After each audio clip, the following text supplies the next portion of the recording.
मुक्ता साल्वे जो ज्योतिराव गोविंदराव फूले द्वारा 1848 में खोले गए विद्यालय में मात्र 3 साल पढ़ी और 3 साल पढ़ने के बाद 1854 में ज्ञानोदय पत्रिका जो महाराष्ट्र का है उसमें एक निबंध लिखती हैं। वह 14 साल की हैं और एक निबंध लिखती हैं मांग महारों का दुख।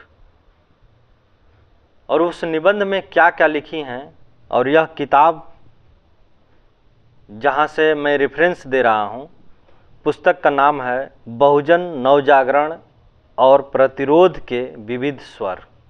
बहुजन नायक और नायिकाओं के श्रृंखला में आज हम चर्चा करेंगे। मुक्ता साल्वे यह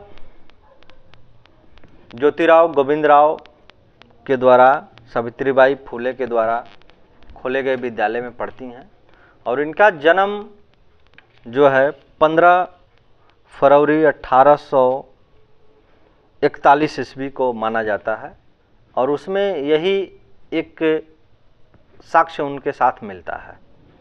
और वह लिखती हैं, निबंध का शीर्षक है मांग महारों का दुख। सुनो, हम मनुष्यों को गाय भैंसों से भी नीच माना जाता है। इन लोगों द्वारा जिस समय बाजीराव का राज था उस समय हमें गधे के बराबर ही माना जाता था। आप देखिए, लंगड़े गधे को मारने पर भी उसका मालिक आपकी ऐसी तैसी करने पर नहीं रहेगा, लेकिन मांग महारों को मत मारो, ऐसा कहने वाला भला एक भी नहीं है। उस समय गलती से भी मांग महार तामिल खाने यानी पाठशाला से गुजर जाएं तो गुल पहाड़ी के मैदान में उनके सिर को काटकर उसकी गेंद बनाकर और तलवार का बल्ला बनाकर खेला जाता था। साल्वे 2019 पृष्ठ संख्या 77 में लिखा गया है। सोचिए, पेशवा राज कितना क्रूर और निर्दयी रहा होगा। पेशवाओं के राज के संदर्भ में मांग महारों के साथ होने वाले अमानवीय क्रूर व्यवहार की चर्चा करते हुए डॉक्टर अंबेडकर ने भी लिखा है कि मराठों के शासनकाल में अछूतों को सड़क पर चलने की अनुमति नहीं थी जिस पर कोई स्वर्ण हिंदू चल रहा हो, ताकि उसकी छाया पड़ने से हिंदू अपवित्र न हो जाए। अछूत के लिए आदेश था कि वह अपने साथ या अपने हाथ में काला धागा बांधे। और महाराष्ट्र की राजधानी, जहाँ राजधानी है महाराष्ट्र में, वहाँ तो अछूतों के लिए गले में हांडी और पीछे में झाड़ू बांधा जाता था कि गलती से कोई अछूत यदि थूकता है तो वह जो है अपने हांडी में थूकेगा कि उसका थूक यदि ज़मीन पे पड़ता है और उस पर गलती से किसी स्वर्ण हिंदू का पैर पड़ जाएगा तो वह अपवित्र हो जाएगा। आगे लिखती हैं मुक्ता साल्वे,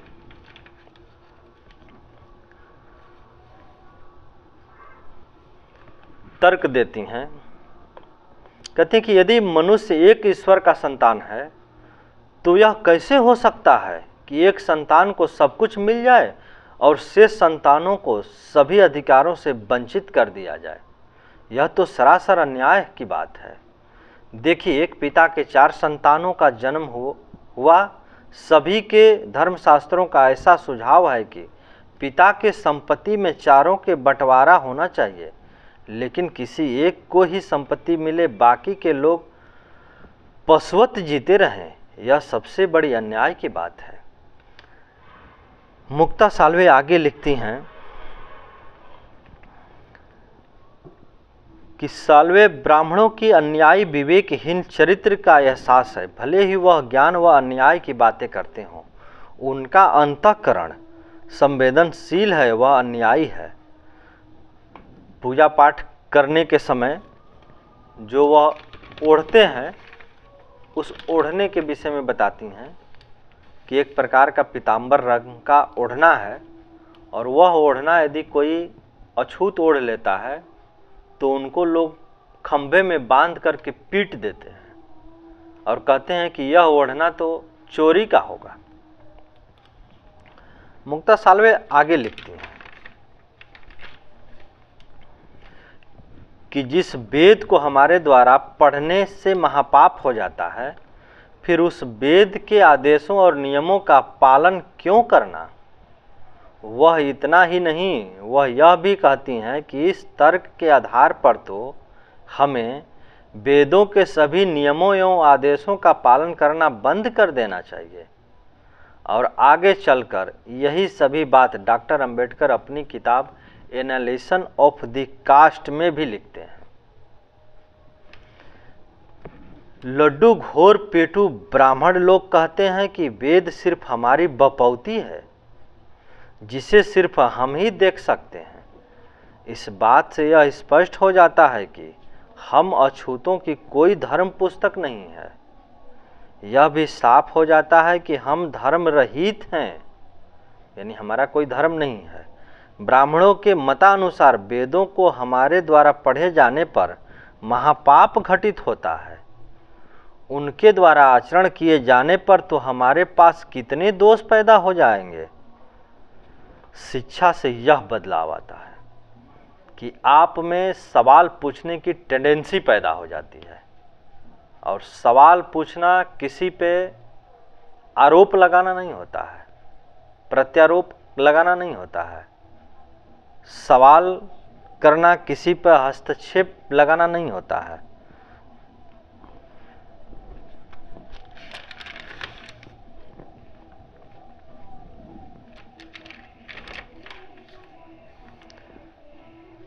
आगे लिखती हैं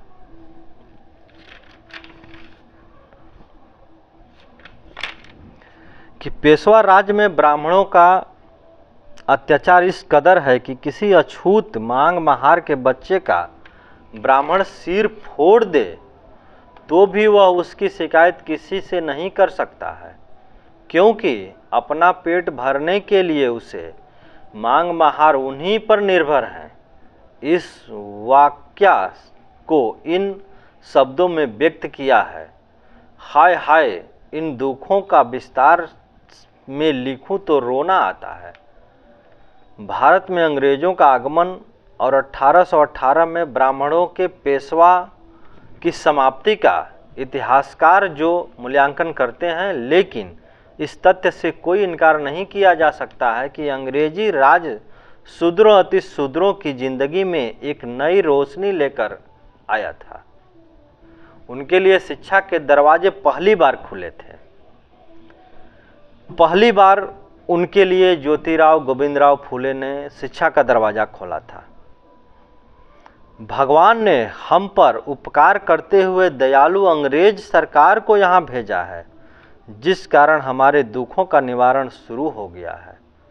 वह ये भी कह रही हैं कि अंग्रेजी सरकार आई है तो हमारे दुखों का निवारण शुरू हो गया है।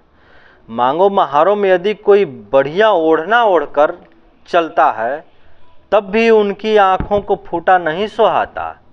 यह तो चोरी का है, इसे चुराया गया होगा। ऐसा बढ़िया ओढ़ना तो सिर्फ ब्राह्मण ही ओढ़ सकता है। यदि मांग महार ओढ़ लेंगे तो धर्म भ्रष्ट हो जाएगा। ऐसा कहकर उसे खंभे से बांधकर पीट देते थे। लेकिन अब अंग्रेजी सरकार में जिसके पास पैसा होगा वह खरीदेगा।